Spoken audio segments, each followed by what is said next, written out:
네, 오늘 이 예배에 오신 모든 분들에게 우리 하나님의 크신 은혜와 축복이 함께 하시기를 바랍니다. 또 비록 이 팀제는 못 들어오셨지만 방송 1번 또는 유튜브로 또는 나중에 이제 녹화된 것을 통해서 들으시는 모든 분들에게 다 같은 은혜로 함께 하시기를 바랍니다.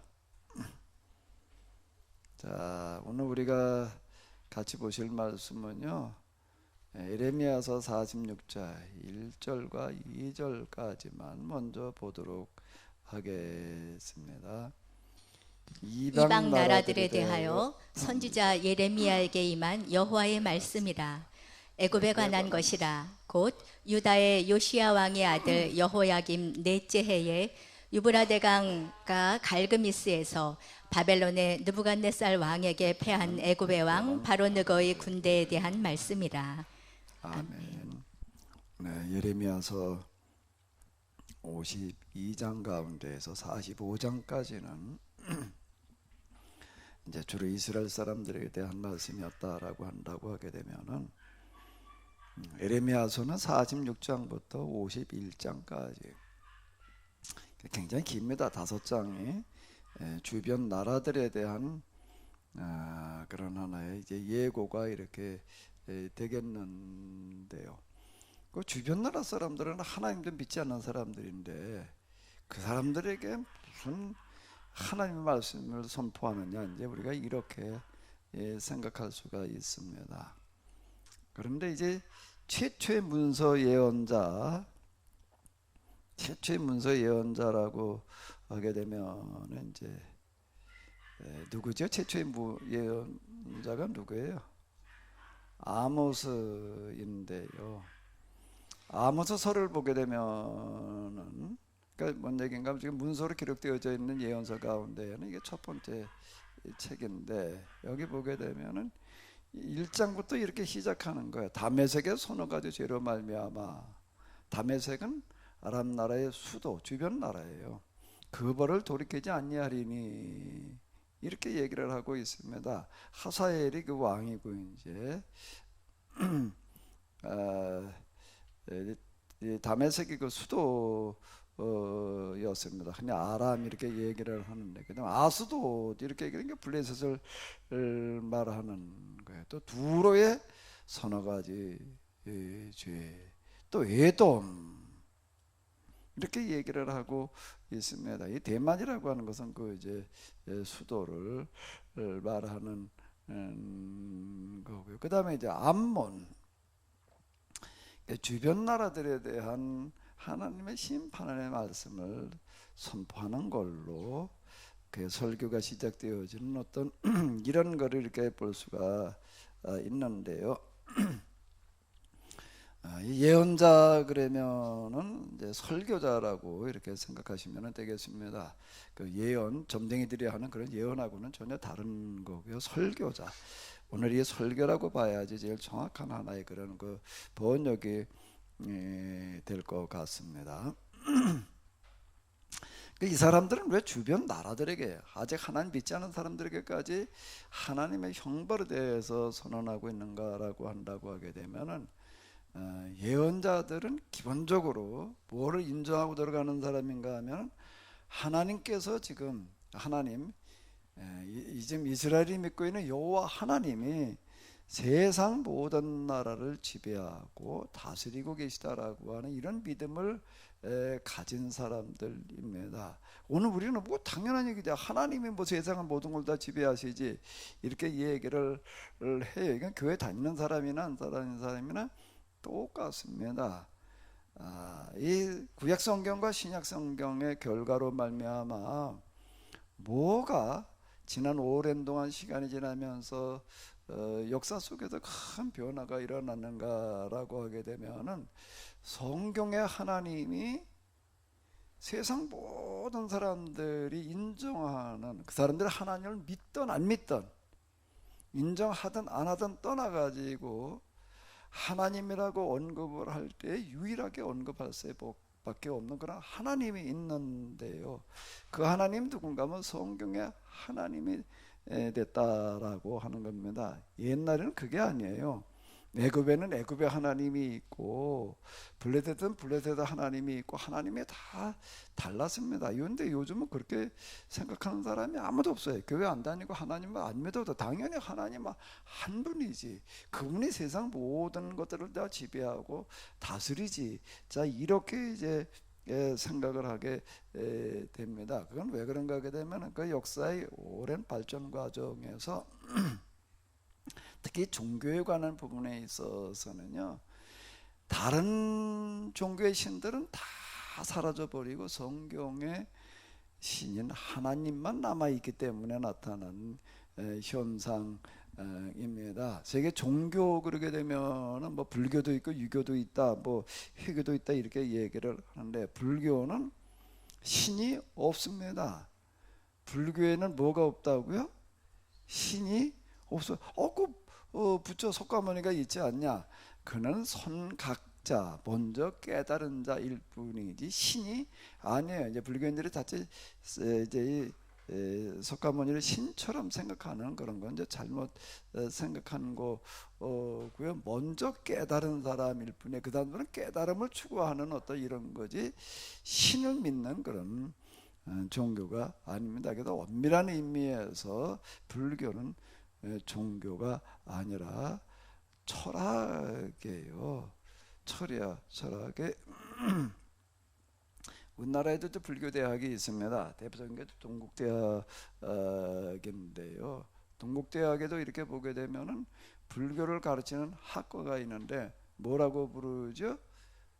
불교 철학과라고 부릅니다. 불교 신학과라고 부르지를 않아요. 신을 믿는다면은 불교 신학과가 있어야 되는데 그건 신학이라는 게 없는 거예요. 철학과이지요. 유교 그러지만 유교에도 신을 믿는 게 아니에요. 거긴 공자의 윤리와 도덕의 가르침이, 이건 도덕 종교일 뿐이지요. 지금 세계 종교 가운데에서 유일하게 신을 인정하는, 신을 믿는 종교는 유대교, 회교, 기독교인데요. 그 셋이 다 뭐가 공통점인가 하게 되면 성경에 하나님을 신으로 믿고 있다라고 하는 겁니다. 이를 이제 역사가들은 뭐라고 부르는가 하면 이 헤브라이즘 이렇게 부르는데, 헤브라이즘이라고 하는 말은 구약의 율법서, 창세기, 출애굽기, 레위기, 민수기, 신명기를 경전으로 가지고 있는 종교, 바꾸어 말하면 구약의 하나님을 신으로 믿는 종교를 헤브라이즘 이렇게 얘기를 하는데요. 이제 세계에서 하등 종교, 미신 수준의 이런 신이 아닌 그래도 진정한 종교다, 그래 신이다라고 얘기를 할 때에는 성경의 하나님밖에는 없어요. 이것 자체가 뭘 말하는가 하면 역사 속에서 증명이 된 건데, 고대에는 수많은 신들이 있었습니다. 근데 그 신들이 다 사라지고 이제 뭐만 남았다고요?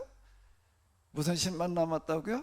성경에 하나님만 남아 있는 거예요. 이것 자체가 뭘 말하는가 하면 성경의 하나님은 진짜 살아계시는, 이 세상을 만드시고 지금도 이 세상 모든 것들을 주관하신다라고 하는 것을 입증하는 그와 같은 역사적인 하나의 이제 사건이 이렇게 되겠습니다. 오늘 우리는 이런 결과 때문에요, 당연히 하나님이 세상 모든 걸 주관하시지, 모든 나라를 다 지배하시지. 옛날에는 그게 아니었어요. 옛날에는 애굽은 애굽의 신이 지배를 하고 블레셋은 블레셋의 신이 지배를 하고 여호와 하나님은 오직 이스라엘의 하나님일 뿐이야, 이렇게 생각하던 시대, 그런 시대를 뭐라고 부르는가 하면 뭐라고 부른다고요? 다신교 시대, 이렇게 이야기를 합니다. 근데 예언자들은 그 당시에 이스라엘 사람들 그러면 다, 야, 우리의 하나님은 온 세상을 지배하시, 이렇게 믿었는 거 아니에요. 우리의 하나님은 여호와이고 다른 나라의 신은 뭐고, 이렇게 대부분 다 생각을 하고 있었습니다. 이스라엘 사람들도 그렇게 생각하던 때인데, 근데 예언자들은 그렇게 생각하지를 않고 우리가 믿고 있는 하나님은 이스라엘의 하나님일 뿐만 아니라 온 세상의 모든 나라들을 다 지배하고 다스리신다라고 이렇게 생각을 했습니다. 그래서 그 이 예언자들의 글을 보게 되면 이스라엘에 대해서 책망하는 것뿐만 아니라 주변 나라들에 대해서 책망과 멸망을 선언하는 그런 이야기들이 여기에 같이 들어 있습니다. 그래서 이방 나라에 대하여라는 이 말 자체가 이게 굉장히 큰 의미를 가지는 거예요. 이방 나라에 대하여 지금 여호와를 하나님으로 믿고 있는 에레미야가 여기 지금 현대 성경에 의하게 되면 세계 만민의 비참한 미래에 대하여 이렇게 이야기를 하고 있습니다. 그러니까 이 단어가 그냥 우리는 별 생각 없이 넘어갈 수 있는데요. 이 말씀이 쓰여지던 당시 그리고 에레미야가 활동하던 당시로 넘어가게 되면 이거는 딴 데서는 찾아볼 수 없는 특별한 구절이다 라고 하는 겁니다. 그러면서 지금 여기 애굽에 대하여 제일 먼저 이야기하고 있는 내용이 46장 전체는 애굽에 대한 그런 이야기가 되겠는데 이게 굉장히 이제 이렇게 깁니다.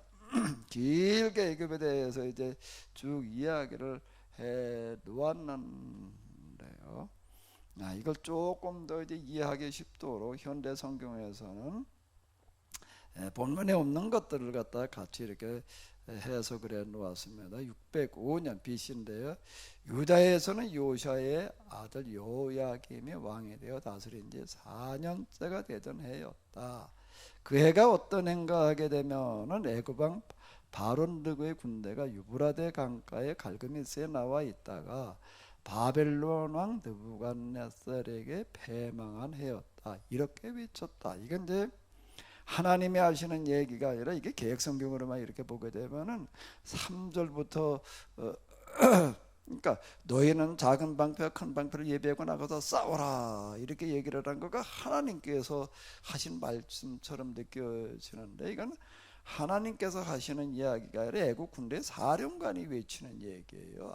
애국 군대 총사령관이 자기 부하들에게 이제 애국 군대들에게 이제 하는 그런 이야기가 이렇게 되겠습니다. 근데 쭉 이렇게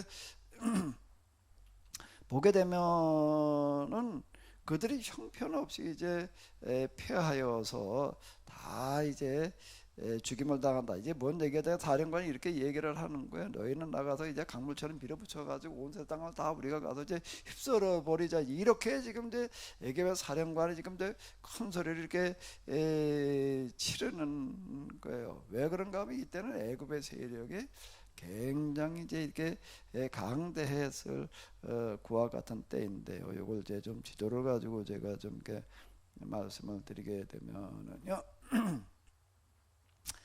요때가 어느 때인가 하면 이제 아수르가 이제 기울어져 가지고 아수르가 이제 새로 등장한 바벨론의 세력에 밀려 가지고 이 땅들이 수도까지 다 함락이 되고 어디에 와 가지고 겨우 명맥을 유지하고 있을 때인가 우리가 성경에서 잘 알고 있는 하란이라고 하는 곳으로 다 이렇게 이제 쫓겨와 있을 것과 같은 때입니다. 이제 상황이 이제 그런 때예요.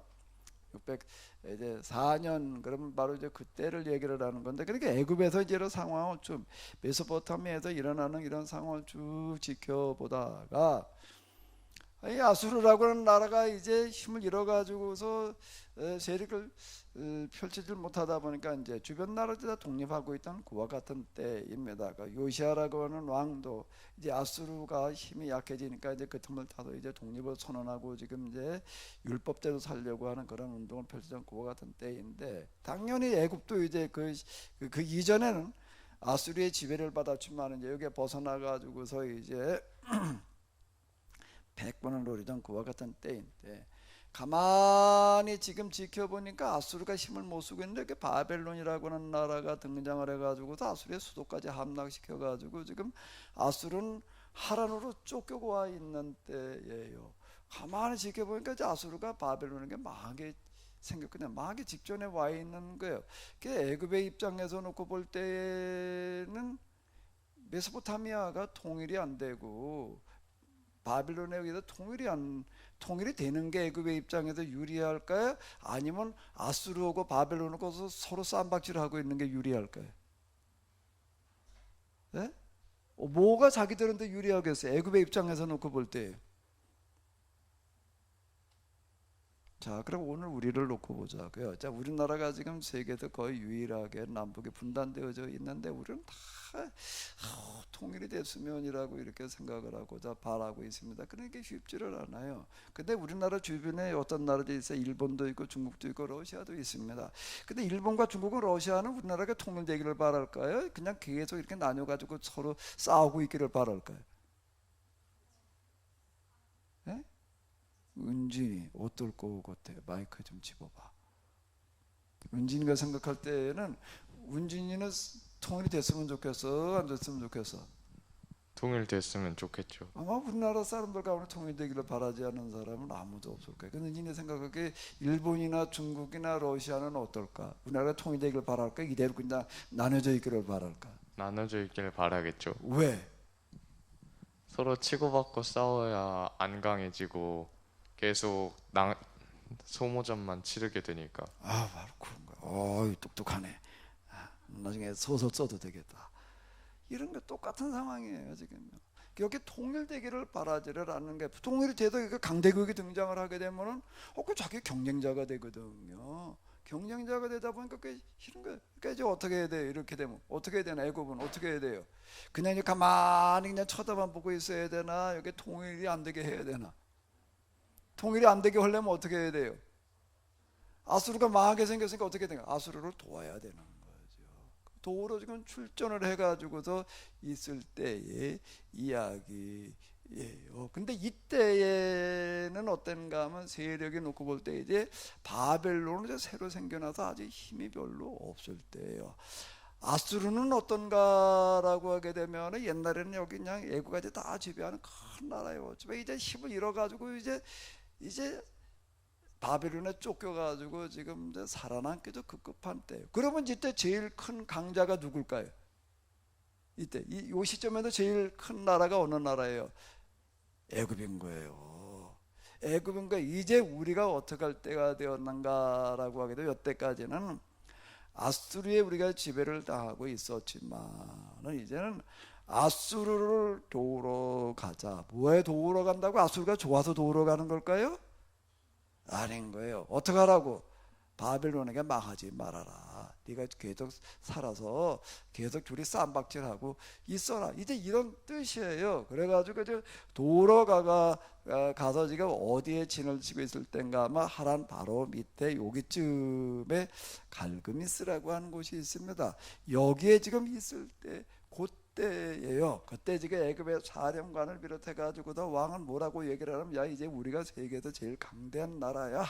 그러니까 우리가 이제 군대들을 다 모아가지고 다 강물처럼 다 밀어붙여라. 지금 그렇게 지금 큰 소리 치고 있을 때를 얘기를 하는 겁니다. 지금 배경이 지금 이런 거예요. 이걸 염두에 두시면서 본문을 읽어야지 이게 무슨 얘기인지가 이제 이해가 되는 건데요. 자, 지금 이제 애굽의 군대 사령관이 이렇게 얘기를 하는 게 너희는 큰 방패로 온몸을 덮고 작은 방패로 얼굴을 가리며 싸움터로 나가라. 실제 싸울 때 큰 방패 두 개 들고 지금 싸웠거든. 모든 군마에 안장을 지어라. 모든 전차에 탑승하여라. 턱을 쓰고 나서라. 전투대열로 전진하여라. 창은 모조리 날카롭게 갈고 나가라. 일제의 갑옷을 입어라. 적군으로 돌격해라. 자, 이제 그런데 지금 이제 예레미야가 볼 때는 이제 지금 전혀 그렇지 않다라고 하는 어떤 이제 이런 게 예레미야가 볼 때 지금 그래가지고 누가 보더라도 누가 이길 싸움으로 보이는 거예요? 애굽이 이길 싸움으로 지금 보이는 겁니다. 이게 지금 국제 정세예요. 지금요. 국제 정세가 지금 이렇게 돌아가고 있을 때인데 그런데 지금 에레미야는 어떻게 내다보는가 하면 그러나 지극히 빠른 사람도 그 죽음의 싸움터에서 빠져나올 수가 없고 지극히 힘든 사람도 제 그 숨을 건져낼 수가 없다. 그들은 모조리 저 북녘의 유브라데 강가에 쓰러져 온 땅은 시체로 널려있다. 아직 전쟁이 일어나지 않았을 때 지금 에레미야가 하는 그런 이야기. 그런데 지금 그걸 내다보지 못하고 있는 애굽 왕은 자신의 힘에만 도취되어 자신의 힘에만 도취되어라고 하는 얘기는 뭔가 하면 지금 실제 그랬던 거예요. 애굽을 당할 나라가 없는 거예요. 제일 큰 강자가 이제 애굽인 거예요. 온 나라를 뒤덮으며 흐르는 나일 강물처럼 밀려오는 자가 누구냐? 온 나라를 휩쓸며 재갈하는 경류와 같이 세차게 밀려오는 자가 누구냐? 애굽이라고 하는 땅은 1년에 한 번씩 이제 아프리카 지역에 내리는 큰 우기 때 내린 비로 말미암아 이제 홍수가 나는데 그 홍수가 밀려올 때는 뭐 막을 방법이 없습니다. 이제 그와 같이 밀고 나가라는 얘기예요. 애굽 왕은 또 이제 거기에 주변 나라들 갖다가 이제 연합군을 갖다가 이제 형성을 해가지고 애굽이 바로 나일 강물처럼 불어오르고 애굽이 바로 온 세계를 휩쓸며 흐르는 경류와 같다. 연합군대들이 와가지고 또 이제 이렇게 또 외치는 거야. 애굽 왕이 그러니까 더 신바람이 나가지고 내가 나일 강물처럼 불어올라서 북쪽으로 밀어붙이고 북쪽이 어딜 말하는 거예요? 메소포타미아를 말하는 겁니다. 가는 곳마다 온 땅을 홍수로 뒤덮어 버리겠다. 내가 모든 성읍과 주민들을 동시에 소멸시켜 버리겠다. 너희 말들아 불어오르는 강물처럼 밀어붙여라. 너희 전차들은 밑에 듯이 북쪽으로 치달아라. 맨 앞에는 정예 부대가 진격하여라. 그 뒤로는 연합군대들의 방패를 들고 진격하여라. 그런데 예레미야는 이런 때에 이루고 있는 상황일 때에 에레미야는 뭐라고 이야기를 하는 겁니다. 10절부터는 이제 이건 에레미야가 하는 얘기예요. 개혁성경에서는요, 이게 자칫 보면 이게 하나님께서 하시는 얘기인지 애굽 사람이 하는 얘기인지 이게 왔다 갔다 합니다. 이게 잘 분별해 가면서 읽지 않으면요, 무슨 얘기인지 이게 파악하기 굉장히 어려운 얘기가 이렇게 되는 거야. 그래서 여기 이제 현대 성경이 좀 이제 그런 상황을 잘 이해할 수 있게끔 해놨는데요. 근데 예레미야는 반대로 뭐라고 얘기를 하냐면 온 세계 주인이신 여호와께서 그날이 바로 애굽 왕을 죽이는 날이다. 그날은 여호와께서 애굽 왕에게 복수하여 한을 푸시는 날이다. 아니 애굽 왕에게 복수해서 한을 푼다는 거예요. 얘는 애굽 왕한테 하나님께서 무슨 원한이 있어가지고 한을 풀고 복수를 하시겠다는 거예요. 바로 느고가 609년 북이또에도 요시야 왕을 죽인 원한을 갚으시는 날이다. 자, 이렇게 얘기를 하고 있습니다. BC 609년 무기또에서 누구를 죽였다고요? 요시야 왕은 누구일까요? 어느 나라 왕이에요? 요시야는요, 남왕국 유다의 왕인데 남왕국 유다를 비롯해가 남북 왕조를 통틀어서 이스라엘, 그러니까 이제 포로기 이전 등장했던 왕들 가운데에서요 가장 훌륭한 왕 그러면 요시야, 이렇게 평가를 합니다. 이 사람이 8살에 어린 나이에 왕이 이렇게 됐는데, 아니 8살짜리가 무슨 왕 노릇을 하냐, 왜 이렇게 생각할 수가 있습니다. 물론 옆에서 이제 도와주는 이제 참모들이 이제 있었겠죠. 근데 참모들이 도와준다고 해가지고서 뭐 다 이렇게 잘 되는 그런 거는 아니, 이런 어린 나이 때부터 이제 성전이 퇴락해가는 어떤 이런 것들을 보고서 이제 성전을 좀 똑바로 수리를 해라, 이제 이렇게 명령을 이렇게 내립니다. 그 얘기는 뭘 말하는가 하면 성전이 다 그냥 이렇게 허물어져 가는데도 별로 신경을 안 썼다라고 하는 얘기예요. 그래가지고 이제 이렇게 돈을 이제 건네주면서 성전을 좀 똑바로 다 수리를 해라. 그래가지고 성전 여기저기 이렇게 수리를 하는 거야. 성전을 수리를 하다가 이렇게 보니 성전을 얼마나 수리만 안 하는 게 아니라 얼마나 정리정돈 관리를 안 했는가 하게 되면 한쪽에 가니까 뭐 이렇게 뭐 잔뜩 뭐 이거저거가 쌓여 있는 거야. 쌓여 있는 걸 갖다 이렇게 정리를 하다가 보니까 여기서 뭐가 나왔는가 하면 두루마리가 하나 나오는 거야. 두루마리가 나와가지고 뭔가 하고 읽어보니까 이게 성경인 거예요. 그게 그 성전에 있다는 것도 모르고 그냥 내팽개쳐 주었던 거야. 그게 뭔가 하면 지금 이제 신명기, 이제 원신명기 이렇게 얘기를 하는데, 두루마리가 나와가지고 읽어보니까 여기에 무서운 말씀들이 쓰여져 있는 거예요. 이 하나님 말씀대로 살지 않으면 온갖 저주가 임한다. 29장에 이런 말씀들, 이런 것들이 너무 이 요시아에게, 어린 요시아에게 크게 다가와가지고, 그래서 그는 어떻게 하는가 하면 신명기에 있는 말씀대로 실천하려고 이제 무지내를 쓰는 그런 사람이 이렇게 됩니다. 그 6월절 행사를 신명기에서 하는 방식대로 행했다, 이렇게 얘기가 나오는데, 거기 이렇게 보게 되면 뭐라고 나오는가라고 하게 되면 요시아 왕 이전과 이후에도 6월절 행사를 이렇게 한 예는 없었다, 이렇게 이야기를 합니다. 그 이스라엘 역사에서 가장 훌륭한 위대한 왕 다윗 이렇게 생각하는데 아니고 요시야, 그리고 이제 히스기야, 이제 이렇게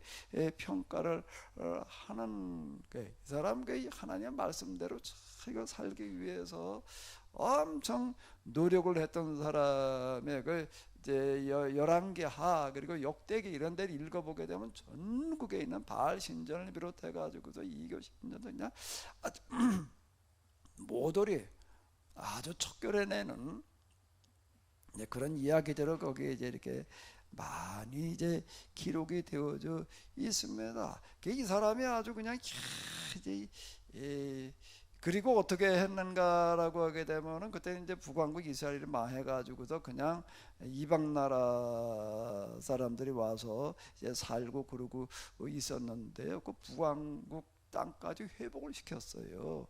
이것까지도 회복을 시켜가지고서 거기도 다 그냥 또 이렇게 신앙대로 살아가게끔 만들어 놓는 그런 역할을 합니다. 그 이전 왕들은 북왕국에 망해가지고 그냥 거기에 폐허로 남아있거나 이민족주로 살아가고 있는데도 그냥 그거 별로 신경을 안 썼어요. 근데 이 사람이 이것까지 다 이제 회복을 해가지고서 이제 땅덩어리 이렇게 넓혀 놓고 있는 그 이스라엘 역사에서 이 사람만큼 한 사람이 없었다, 이렇게 얘기를 하는 거예요. 8살에 왕이 이렇게 되어가지고 609년 그러면 아직도 한참 일할 만한 그런 나이인데요.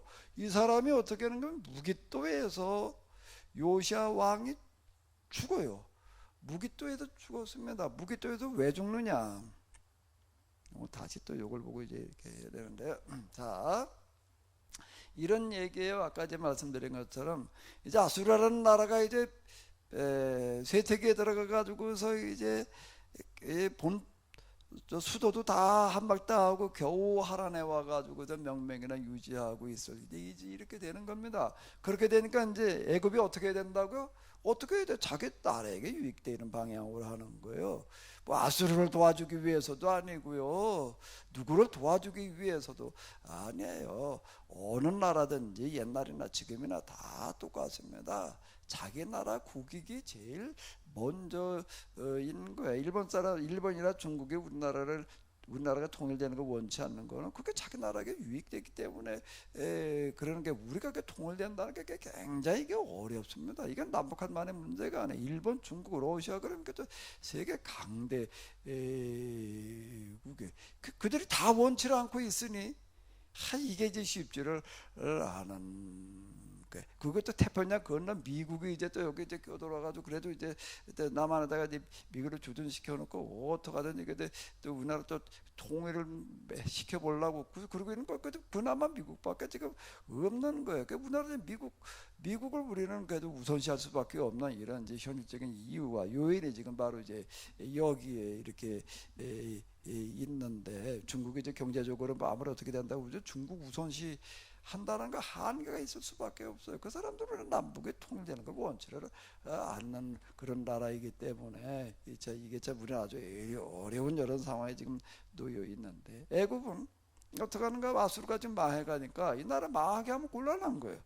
망해서 이제 바벨론을 통일을 해버리게 되면 가만히 보니까 이제 애굽보다 더 강한 나라가 등장하게 생겼거든요. 그러니까 못하게 막는 거예요. 못하게 막는 게 뭔가 하게 되면은 바벨론을 공격하는 게 먼저가 아니라 뭐예요? 아수르를 도와줘서 망하지 않고 바벨론과 비등해져서 어느 쪽이 더 강해지면 안 돼요. 어느 쪽이 더 강해지지 않고 어떻게 되라고요? 비등비등해져 가지고 서로 거기서 쌈박질하고 있어라. 이제 이런 정책을 쓰러 지금 가는 거예요. 그리고 이렇게 군대를 몰고 지금 이렇게 가는데 가려면 어디를 지나가야 되나요? 가나안을 지나갈 수밖에 없습니다. 여기 이제 지나가려고 그러니까는 그때 이 북왕국이 이미 망해서 없던 때고 남왕국 유다만 남았는데 유다의 왕이 누군가 하면 요시야예요. 근데 요시야는 이런 국제적인 정황 판단을 보면서 어떻게 판단을 내렸는가 하게 되면 애굽이 아수르로 돌아가는 거를 막는 거예요.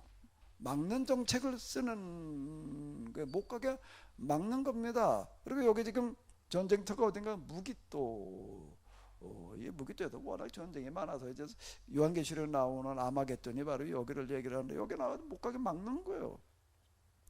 그러니까 역대기야 이런 데 보게 되면 이제 애굽의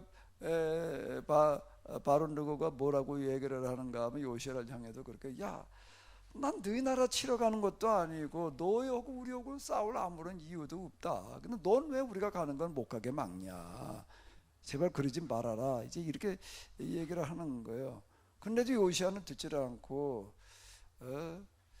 애굽이 아수르를 도우러 가는 거를 거부하고 여기서 맞서는 겁니다. 맞서는데 뭐 유다라는 나라의 국력에 애굽을 당할 리가 없죠. 그 당시 애굽의 국력은 어떻다고요?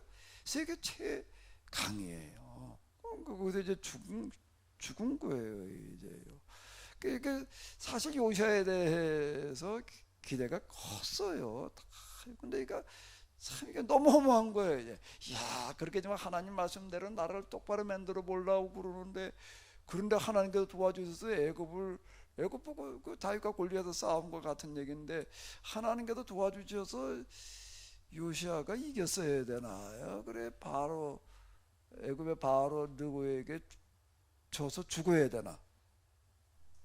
이런 상황을 딱 맞았을 때 사람들이 다 참 곤란스러운 거예요. 특히 이 신앙의 입장에 섰던 사람들은 왜 하나님께서 그 요시야 이렇게 죽게 내버려 두셨나 말이야. 좀 뭐 어쨌든 간에 그러니까 요시야가 또 이제 한편 이렇게도 볼 수 있는 게 왜 이렇게 어리석게 애국과 맞섰느냐 말이야. 이런 얘기도 나올 수 있는 얘기고 애국과 맞서라고 그런 것도 무모하게 짝이 없는 이야기이고 애국이 지금 유다를 치러 오는 것도 아닌데 왜 맞설라고 그랬느냐라고 하는 거에 대해서도 이제 논란의 여지가 있어요. 근데 어쨌든 그때 요시야는 정말 8살의 왕이 돼가지고서요 아주 초지일관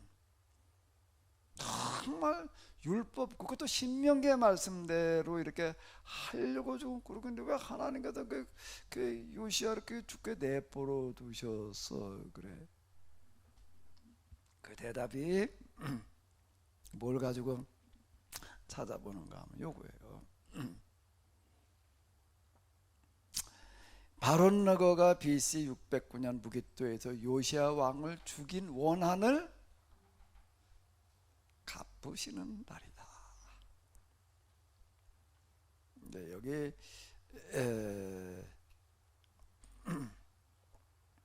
이게 금방 몇 절이었어요? 그게 10절이죠. 이 개역성경만 가지고서 이게 쉽지 않은 겁니다. 상황에 대한 이해를 모르면은요, 그날은 만주 만군의 여호와께서 그의 대적에게 원수 갚는 보복일이라. 이제 이렇게만 나와 있으니까 이게 무슨 얘기인지 이걸 이해하기가 굉장히 어려운 거예요. 어려운 건데 그거에 대해서 이제 이렇게 여기에서는 조금 더 그게 뭔 얘기인가 하게 되면 애국왕에게 복수하여 한을 푸시는 날이다. 바론 너거가 BC 609년 무기토에도 요시야 왕을 죽인 원한을 갚으시는 날이다. 이제 이렇게 이제 얘기를 해석을 이제 이렇게 부연해 가지고서 놓고 있는데요. 609년에 무기토에도 요시야 왕이 애굽의 이제 느고에게 이렇게 죽임을 당하게 되는데 이건 참 설명이 쉽지를 않습니다. 금방 얘기한 대로 왜 요시야 왕이 어리석은 판단을 했느냐, 또는 왜 그렇게 하는 게 죽도록 내버려 두셨느냐, 뭐 이제 이런 그 당시에도 그런 논란이 분분했을 수밖에 없어요. 그리고 여호야김이라고 하는 그 왕은 뭔가 하면 애굽에서 세워놓고 간 왕이에요. 애굽 바르노고가 이제 가면서 세워놓고 가는 그와 같은 그 왕이 이렇게 되겠는데 609년 무기또에도 요시아 왕의 죽인 사건 하나만 놓고 본다라고 하게 되면은 설명이 참 쉽지를 않은데, 지금 예레미야라고 하는 사람은 요시아 왕이 있어 그때부터 이제 활동을 했기 때문에 예레미야가 활동을 할 때 그때 이제 이 요시아가 이제 죽어요. 그래서 사건 너무나 잘 알고 있습니다. 근데 이거에 대해서 예레미야가 이렇게 이제 하나님 말씀을 선포하는데, 예레미야는 지금 어떻게 이야기를 하고 있는가 하면 결과를 놓고 본다라고 하게 되면은 이 갈그미스에서 이제 바벨론과 애굽이 전쟁이 붙는 거예요. 이제 붙어가지고도 어떻게 되나 하면 다 어떻게 예상을 했는가 하면 애굽이 이길 거라고 이렇게 이야기를 했습니다. 그런데 애굽이 완전 참패를 해가지고서 이제 망하고 애굽이 바벨론의 지배하에 들어가게 되는 어떤 그런 일들이 일어나게 되는데, 이렇게 되는데 크게 그래도 공헌한 사람 중에 하나가 요시아예요. 왜? 요시아가 전력을 다하게 좀 맞서다 보니까는 물론 애굽이 이기기는 했지만 많은 전력의 손실을 본 거예요. 손실을 본 거고 그거가 이제 바벨론이 이기게 되는데 이제 도움이 되는 거고, 또 결론을 놓고 본다라고 하게 되면 지금 예레미야는 어떻게 해석을 하는가 하게 되면 바벨론이 이렇게 등장을 하는 게 왜 등장을 한다고 해석을 하는 거지요? 이스라엘을 징계하기 위해서 지금 하나님께서 바벨론을 등장시키고 계시다, 이렇게 해석을 하는 거예요.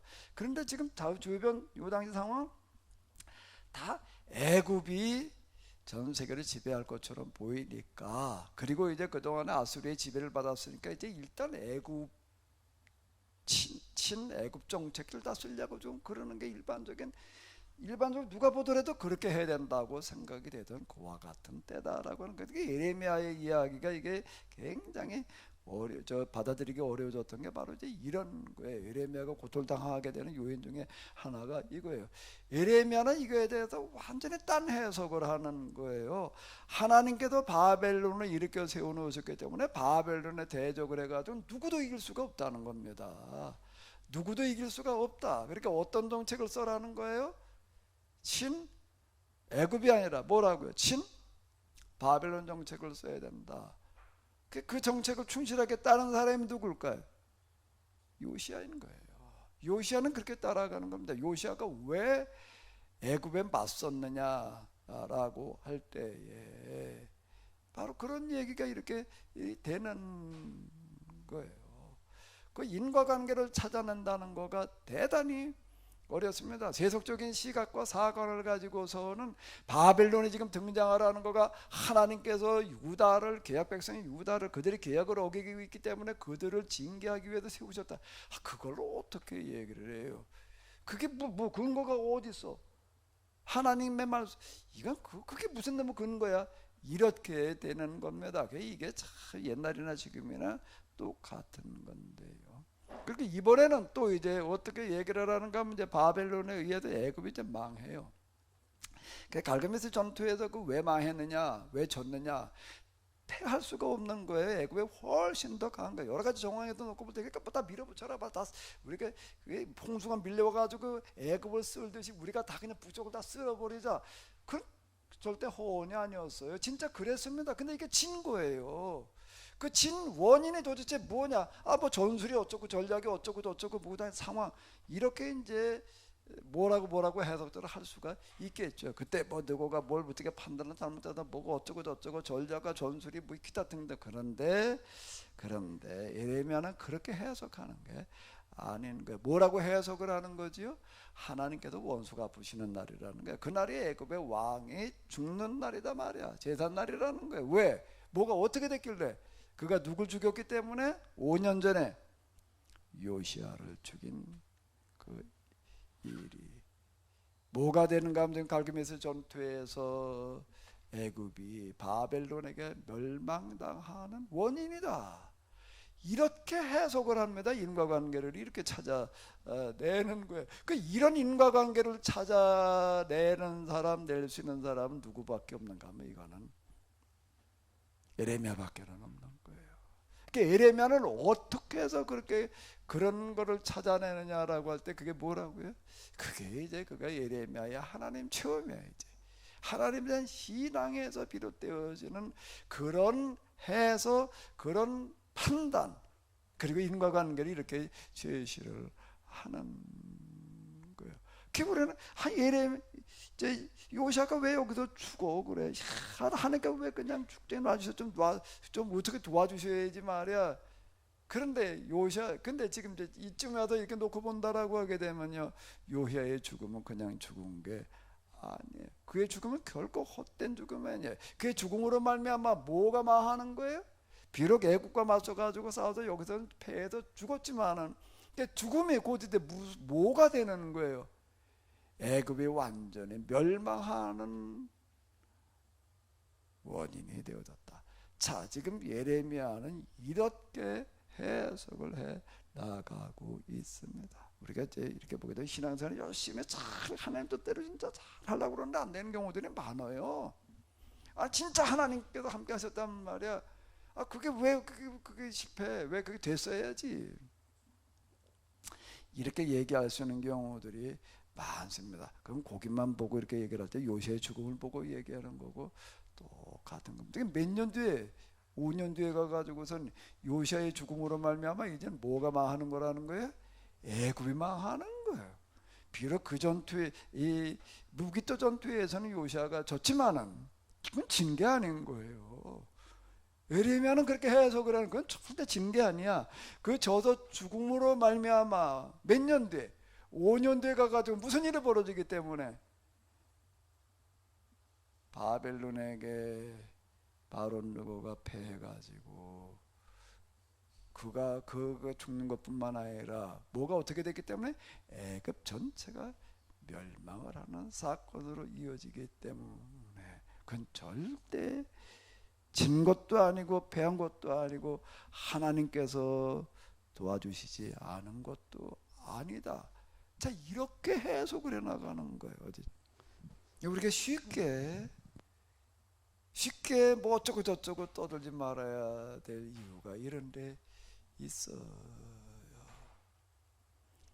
뭐가 실패고 뭐가 성공인지에 대한 기준이 완전히 이제 달라질 수 있습니다. 제가 늘 그런 얘기하죠. 신앙생활이라고 하는 것은 열심히 기도를 해가지고 응답받아가지고 하려고 그러는 게 아니다. 그렇게 응답받아가지고 그 기복신앙이라는 거예요. 그렇게 하게 되면 그걸 이제 기복신앙 이렇게 이야기를 하는데요. 그러면 이제 어떻게 해야 된다는 거예요? 신명기를 내서 보게 되면은 넌 어떤 일이 있걸랑 가도 열심히 기도하고 뭘 어떻게 해가지고 응답받아가지고서 뭘 해라. 그렇게 얘기를 했나? 어떻게 이 말씀을 똑바로 너는 가슴에 새겨가지고 네 자식에게 가르쳐가지고 어떻게 하라. 이 말씀대로 살게 해라. 이렇게 이야기를 합니다. 말씀대로 살게 하라는 이야기 속에는 뭐가 들어가 있는 걸까요? 여러 가지 상황이 있는 거예요. 어디 가가지고서 별천지 앉아가지고 신앙생활하고 있는 게 아니고 온갖 문제를 다 만나요. 그럼 말씀대로 산다는 거는 무슨 얘기가 되는 거예요? 그 상황 가운데에서 이럴 때 이렇게 어떻게 해야 될지 어떻게 해야 되는 거예요? 말씀을 열심히 배우고 가르쳤어요. 그래서 그 말씀을 기초로 해가지고 말씀대로 산다는 게 뭘 말하는 거예요? 말씀대로 산다는 게 뭘 하라는 거예요? 기도해가지고 응답받으라는 얘기는 아니야. 그럼 뭐예요? 그 상황에서 말씀의 기초에서 뭘 하라고요? 판단을 하라는 겁니다. 그 상황을 이해를 하는 거예요. 말씀의 기초에서 이해하고 말씀의 기초에서 판단을 하고 그 판단에 따라 행동하라는 거예요. 이게 신명기예요. 근데 우리는 자꾸 기도해가지고 하나님께서 뭐라도 응답을 받아가지고 또는 응답을 받는다라고 하는 거가 뭔가 막 하나님께서 도와주시도록 많이 기도를 해서 우리가 하는 대로 하나님께 되게 해달라는 식으로다가 이렇게 해야 된다고 생각을 하는 겁니다. 근데 신명기와 이 계약법에서는 전혀 그렇게 말하는 게 아니다라고 하는 겁니다. 요한복음과 요한계시록의 상황에서 이렇게 보게 되면 이게 교회가 쭉 한참 성장해 나가는 과정에 로마 제국으로도 이제 박해를 받아가지고 수많은 사람들이 죽어 나가는 거예요. 그럼 어떻게 해야 돼? 기도를 해야 돼. 뭐라고 기도를 해야 될까? 뭐라고 기도를 해야 될까? 그런 상황이라면 은진이 뭐라고 기도하고 있어? 은진이 네가 지금 신앙생활 때 죽게 생겼어. 뭐라고 기도를 해야 돼? 사람 살려. 은진이 살려가 아니고 당연히 하나님 저 로마 제국이 저 이렇게 우리 죽이려고 그러는 것이는 이걸 좀 어떻게 해주시고 도와주셔서 뭐 죽지 않게 이렇게 하려고 그럴 거 아니에요. 그런데 요한계시록의 저자는 그렇게 말하는 게 아닌 거예요. 어떻게 된다는 거예요? 거기에 지금 니골라당 이세벨의 무리 이런 것들을 얘기를 하는 게 뭘 말하는 거예요? 로마 제국의 박해로 말미암아서 우리 가운데 상당수가 죽어야 된다는 겁니다. 잡혀갈 사람은 잡혀갈 것이요, 칼에 죽을 사람은 칼에 죽을 것이요. 자, 이렇게 이야기를 하는 거예요. 순교자의 피가 양을 채워야 된다. 이렇게 얘기를 하는 거예요. 저 요한계시록을 어떻게 해석해야 되느냐, 뭐 종말에 관한 뭐라고 자꾸 그렇게 해야 될까? 전혀 딴 얘기가 이렇게 되는 겁니다. 그럼 이건 뭔가 하게 되면 상황에 대한 계약법에 대한 이해예요. 그리고 이해에 기초해서 그다음 뭐 하는 거예요? 판단이에요. 그리고 그대로 이게 겉으로 볼 때 완전 실패로 보이는 거예요. 그게. 근데 그것 속에 그들의 죽음을 통해 가지고서 뭐가 이루어지는가 하면 로마 제국이 망하는데 그냥 망하고 끝나는 게 아닌 거예요. 그 속에 망하는 걸로 끝나지 않고 어떻게 된다는 거죠? 교회가 로마 제국을 접수하는 그런 일들이 일어나는 거예요. 그럼 그들의 그 실패와 죽음이 뭐였는가라고 한다면 결국에 가서는 로마 제국을 멸망하게 망해서 그냥 끝나는 게 아니고 로마 제국의 국교가 되어져서 로마 제국을 대신해서 제국을 지배하고 통치하는 일이 일어났다라고 하는 겁니다.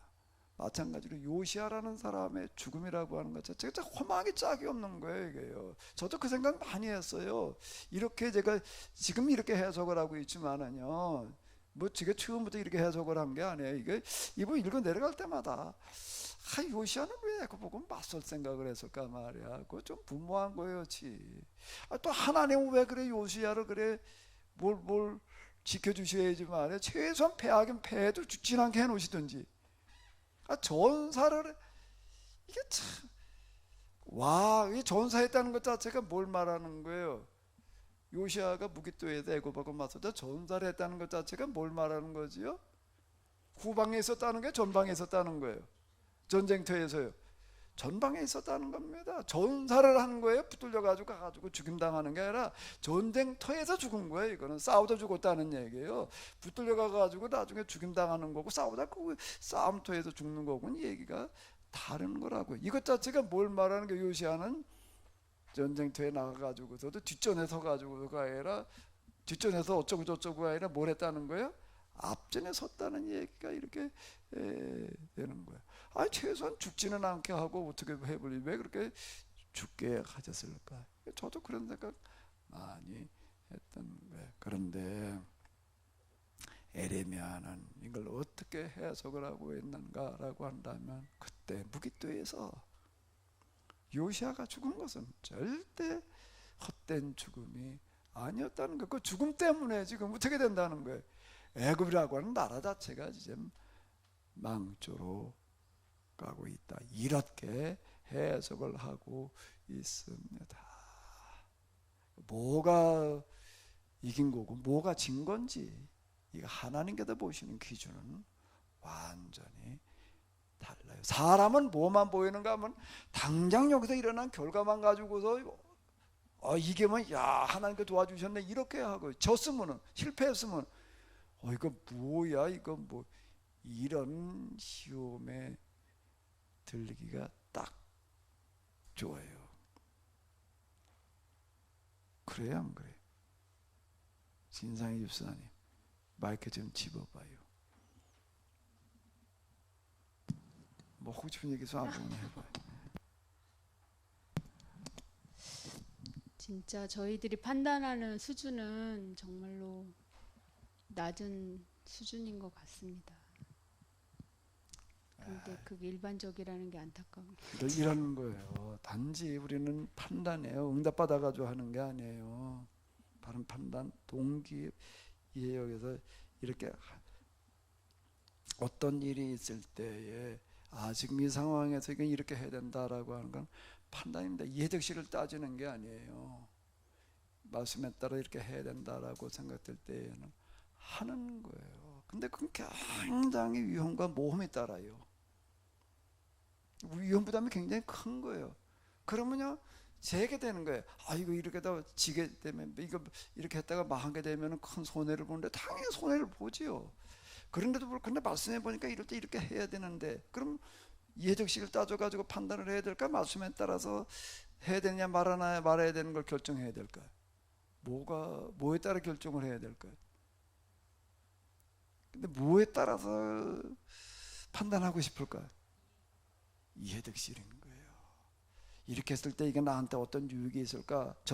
이렇게 했을 때 안 됐을 때 얼마나 큰 손해가 올까? 사람은 그거부터 생각하는, 그건 본능적인 거예요. 그거는요. 근데 말씀대로 살아라는 건 그걸 말하는 게 아닌 거예요. 말씀대로라는 게 뭘 말하는 거예요? 이해득실을 따지고 앉아서 쓰라는 얘기인가? 그래가지고 이게 안 됐을 때는 큰 손해, 그게 아닌 거예요. 이해득실 따라도 하지 말고 말씀에 따라서 그냥 해라. 근데 그렇게 했을 경우에 대부분 아무리 신앙으로 했다라고 하더라도 대부분은 실패해요. 그게 지난 역사야. 요시아도 그 중에 하나인 거. 예언자들이 그래가지고서 득실을 놓고 볼 때 그 다음들은 예언자들이 그렇게 아모스, 호세아, 지금 예레미야 그들이 얘기해가지고 그게 그 뜻대로 됐는가? 된 경우 없어요. 거의 된 거 하나도 없어. 포르기 이전 예언자들은. 그래도 그들은 하나는 거야. 근데 그게 결과가 어떻게 되나? 완전 실패한 거야. 근데 그 실패 속에 뭐가 들어가 있는가 하게 되면은 반전이 들어있는 거예요. 그 실패 속에 반전이 들어있는 거예요. 예레미야는 완전히 실패한 사람이 그들 말이 하나도 맥혀 들어간 게 없어요. 아무리 얘기도 안 들었어. 그렇게 그냥. 예레미야 설교는 무슨 설교라고요? 조금 어려운 단어로 뭔 설교? 퍼포먼스 설교. 그렇게도 들은 사람 아무도 없어요. 있다고 소수가 있다라고 하더라도 그 대세를 바꾸지를 못하고 나라도 망하고 그냥 끝난 거예요. 그런데 그 속에 뭐가 들어가 있는 거죠? 반전이 들어가 있는 게. 무슨 반전? 그들의 후예들이 이제 볼의 현장으로 가가지고서 지난번에 그렇게 바룩 봤잖아요. 내가 네 생명은 지켜주리라. 그 얘기 뭔 얘기라고요? 너는 이렇게 했으니까 내가 생명만은 보장해 준다는 얘기가 될까요? 너는 그래도 가도 네 생명에 아직 할 일이 있다는 거예요. 그 신명기 운동에 가서 직접 나서든지 돕는 그런 역할을 내 하게 돼. 그러니까 살아있는 거 살려주는 거지. 그건 뭐 덮어놓고 그냥 지켜주신다는 얘기가 아닌 거예요. 그 사람들로 말미암아 신명기 운동이라는 게 일어나가지고 포로로부터 귀환을 하는데, 귀환이라는 것 자체가 바벨론이 망하는 거를 얘기를 하는 거고, 이런 반전이 그 안에서 일어나고 있는 거예요. 그러니까 이건 실패가 아니라 성공의 밑거름이고, 성공의 뭐라고요? 마중물이에요. 뭐라고요? 성공의 뭐라고요? 마중물인 거예요. 그러니까 이걸 우리가 읽어내고 볼 수 있느냐? 이건 신앙이 아니면 어려운 겁니다. 10번 이렇게 했다라고 한다면 다 실패하는 거예요. 그럼 무모한 거예요. 비현실적으로 보이기 때문에 그런 거 많은. 근데 그게 쌓여서 어느 시점쯤 가면 이제 틀림없이 반전이 일어나는 겁니다. 그게 이제 포로 귀환인 거예요. 포로 귀환 때 가니까 포로 귀환자들이 시편에 보기도 우리가 꿈을 꾸는 것 같아도다. 아니 그 바벨론이 망해가지고 돌아온다는 건 생각도 못하는 거야. 근데 그게 어떻게 가지고 그런 일이 일어나느냐? 그 이전에 수많은 실패가 있었기 때문에 그게 되는 거예요. 이걸 가리켜서 뭐라고 그러는가 하면 말씀대로 산다는 거예요. 말씀대로 살아라는 거예요. 우리는 말씀대로 사는 거를 당장 그냥 그렇게 막 하나님께서 그냥 모든 걸 다 해주셔서 뭐 만사 형통할 것처럼 자꾸 이렇게 기대를 하는 것도 안 되면 아 이게 뭐야 이렇게 되는 거예요. 여기가 시금석이에요. 여기가 시금석이에요. 그러니까 정말 내가 이 말씀을 바로 이해했는가? 그리고 바른 판단을 했는가? 그리고 거기에도 내가 할 수 있는 게 다 했는가? 거긴 물어봐야 될 일이지. 근데 어떻게 하다 보니까 잘못 판단을 했어요. 잘못 판단했어요. 사람이 어떻게 완전하게 판단을 해요? 잘못 판단하고 또 보니까 실천도 제대로 하지 못한 부분도 있어요. 그런데 어떻게 하시는가 하면 하나님께서 그럼 그걸 어떻게 하실까? 임마 네가 잘못 판단했다 그치 말이야. 네가 임마 제대로 똑바로 못해서 그렇지. 이렇게 말씀하실까요? 아니에요. 그때 하나님께 이렇게 말씀하신 거예요. 내가 너에게 더 좋은 곳으로 갚아주리라. 그때 해당되는 얘기예요. 그것까지도 하나님께서 우리 중심과 이거 모든 것 그분의 저울에는 모든 게 다 올라가. 우리 눈에는 아무것도 아닌 것대로 다 올려놓고 그걸 무게를 다루시는 거예요. 그리고 그걸 어떻게 하시는가 하면 더 좋은 곳으로 만들어 가시는 하나님. 아멘. 자, 이게 바로 우리의 신앙의 기본적인 원리이고 여기가 바로 핵심이에요. 여러분들이 아마 제가 여기까지 오는 과정을 보시게 되면은 내가 여기까지 오면서 내가 이거저거 시도해가지고서 제대로 된 게 더 많아요? 제대로 안 된 게 더 많아요? 제대로 된 게 더 많은 게 아니라 제대로 된 게 없지 뭘. 나도 잘 알아요. 나도 잘 알아요. 근데 무슨 핑계도 아니고 변명도 아니고 저는 그럴 때마다 전적으로 나는 하나님 앞에서 내가 책임지려고 하는 자세를 가지고 난 저때 내가 핑계를 나를 구실을 찾았단 말이야. 무슨 구실을? 그만둘 수 있는 구실을 내가 찾는다. 계속 나는 찾았다라고 하는 그런 얘기예요. 그럴 때마다 이번에 뭐 하려고도 안 됐으니까 뭘 하게 내가 이제 책임지고 난 이제 그냥 물러나겠습니다. 나는 하나님 앞에 늘 그런 자세를 가지고 있는 거예요. 그럴 때마다 저에게는 무언가 하게 되면은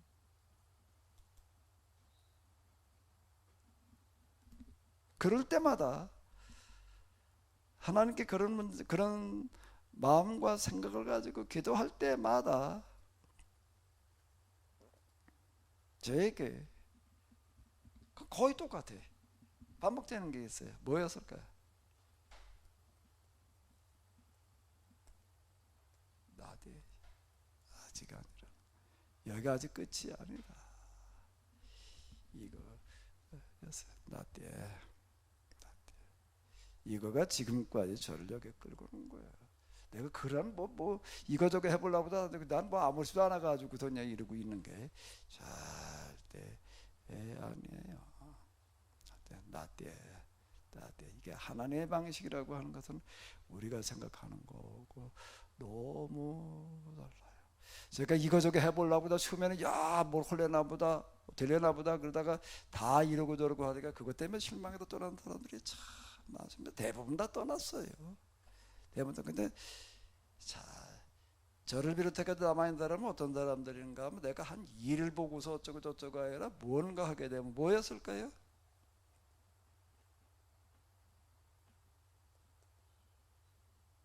요거 하나요. 해석하고 있는 이 말씀 이건 정말 하나님께서 함께 하시지 않고서 이런 해석이 있을 수 없다. 그건 나 자신도 인정을 해. 나 자신도. 그러니까 이거를 인정하고 남아있는 사람들, 이 사람들이 제가 지금 쭉 와가지고 이렇게 보니까 뭔가 하게 되면은 자 남은 자라는 게 이런 얘기였구나. 남은 자라고 하는 게 이런 얘기가 되는 건데, 지금 여기 에레미야를 따르는 사람들을 비롯해 가지고 예언자를 따르는 사람들은 매일 하는 것마다 실패를 경험하는 사람들이에요. 뭐 되는 게 없는 거예요, 이건 도대체가. 그럼에도 불구하고 그들이 계속 또 그럴 때는 그게 뭔가 절대 명분이기 때문에 그렇게 하는 게 맞는 거예요. 이게 실패했느냐 틀렸느냐가, 됐느냐 안 됐느냐가 중요한 게 아니라 그렇게 하려고 한 게 그게 옳았느냐 틀렸느냐, 이걸 가지고 이 사람들은 보는 거예요. 결과는 하나님께 맡기는 거예요. 결과에 연연해 가지고서 이해적을 따지고 판단하려고 그러게 되면 이게 하나님이 된다는 건 굉장히 어려워집니다. 왜? 여기는 거의 실패자들의 길이기 때문에 그게 쌓이고 쌓여가지고 어디쯤가 가지고 이제 대반전이 일어나는 그런 일들이 이제 일어나는 건데요. 지금 요시아가 참으로 허무하게 죽은 것 같지만은 그 절대 허무한 죽음이 아니었다. 그에게 죽음 하나예요. 그건 정면으로 맞선 사람이에요. 뒷전에 서 가지고서 뭐 앞으로 전진을 어쩌고 저쩌고 뭐 이렇게 얘기한 사람이 아닌가. 전면에 서 있다가 그 자리에서 죽임을 당하는데, 그건 왜 그런가 하게 되면 그 에레미야하고 똑같은 사람인 거예요. 애굽이 아니라 어디인 거예요? 바벨론이라고 하는 이런 입장에 서 있는 그것 때문에 그런 이제 그 자리에서 죽임을 당하고 그렇게 끝났지만, 그거를 에레미야는 어떻게 해석을 하는가 하게 되면 바른너거가 609년 무게도에도 요시아가 죽인 원한을 갚으시는 날이다. 여호와의 칼이 그 원수들의 살을 배부르게 삼키고 그들의 피까지 마셔 취하게 되는 날이다. 온 세계 주께서 북녘 땅 유브라데 강변에 갈금이 쓰러오셔서 대살육의 잔치를 벌이실 것이다. 그 얘기가 이렇게 간단하게 요것만 읽어가지고서는 뭔 얘기인지 이게 파악하기가 굉장히 어려운 이야기인데요.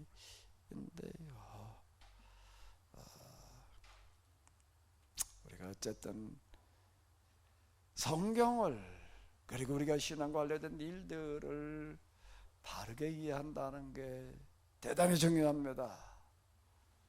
바르게 이해한다는 게 대단히 중요해요. 그런데 참 교회에서 이런 것들을 거의 말을 안 해. 그냥 뭐 어떻게 그냥 이러고, 그렇다 신학교에서 또 그렇다고 이제 목회자 교육을 과정이 이런 게 제대로 되는 또 그것도 아닌 것 같고, 그러다 보니까 이게 지금 오늘 우리의 신앙이라고 하는 게 성경과 상관없이 되어져 버린 경우들이 너무나도 많고, 지금 교회도 그렇고 세상도 그렇고 지금 다 대멸종의 위기에 처해 있는데요. 근데 성경은 또 이렇게 얘기하고 있습니다. 상황과 상관없이 어떤 상황이냐는 거 중요하지 않다는 겁니다. 정말로 하나님의 말씀을 똑바로 이해하고 깨닫고 그 말씀대로 하려고 하느냐 아니냐, 이게 중요하다는 거예요. 네. 그러면 그걸 통해 가지고 하나님은 어떤 하나님이신가라고 하게 되면은 다시 하나 더 놓고 볼까요? 하나님은 어떤 하나님이실까요?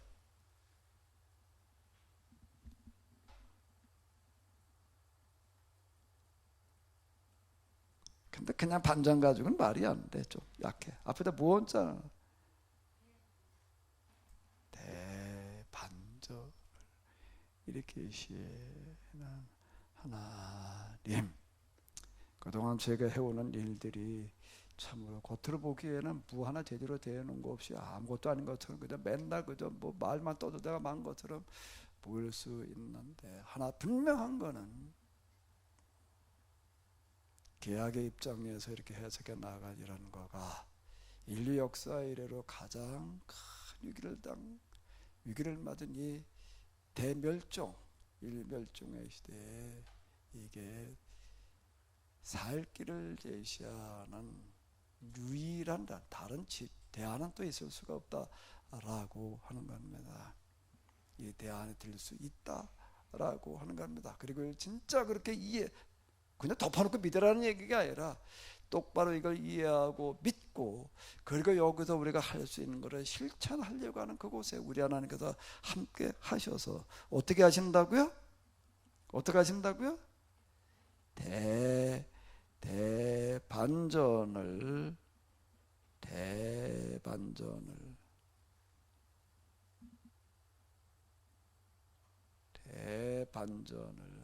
가능하게 하시리라 라고 하는 겁니다. 이렇게 이런 부분 때문에 제가 여기까지 진짜 그동안에 오면서 지금 어쨌든 이게 아마 지금 이 대멸종, 인류 멸종의 시대에 제가 말로 한 것도 말로 한 거지만 써놓는 책들이 아마 이제 틀림없이 뭐가 되는가 하면 이제 증거물이 될 거예요. 이 부분 때문에 제가 지금 이걸 제가 좀 써놓으려고 좀 그러고 있는데요. 예, 지금 우리가 또 지금 한 주일을 사셔야 되는데, 제가 늘 이게 뭐가 옳고 그린 건지 판단하는 게 대단히 어렵습니다. 그래가지고 제가 늘 뭐라고 얘기를 하고 있지요? 자명성, 당위, 자명과 당위, 이걸 가지고 얘기를 하고 있는데, 뭐가 옳고 그른지에 대해서는 아마 스스로 여러분들이 생각해 보시면 다 아실 수가 있을 거예요. 한 주일 동안 다 귀하고 복된 시간들 되시기 바랍니다. 하나님, 우리 이 말씀을 듣게 하셨음을 감사드립니다. 오늘 우리가 뭔가 바르게 판단한다는 게, 특히 우리에게 주어진 상황을 바로 이해한다는 게 쉽지 않습니다. 아모스로부터 시작되어졌던 예언자들의 계보, 지금 우리가 예레미야에 이르러 있는데, 다른 어떤 시각과 관점 해석이 아니라 예언자들이 섰던 그런 자리, 그런 입장, 그런 위치에서 해석하고 판단할 수 있도록 도우시며 인도하여 주시옵소서. 이제는 우리 주 예수 그리스도의 은혜와 하나님 아버지의 놀라우신 사랑과 성령님의 도우심에 저희들 가운데 에레미야와 같은 이해와 판단, 그리고 결단으로 실천으로 함께하여 주시옵시기를 간절히 축원하옵나이다.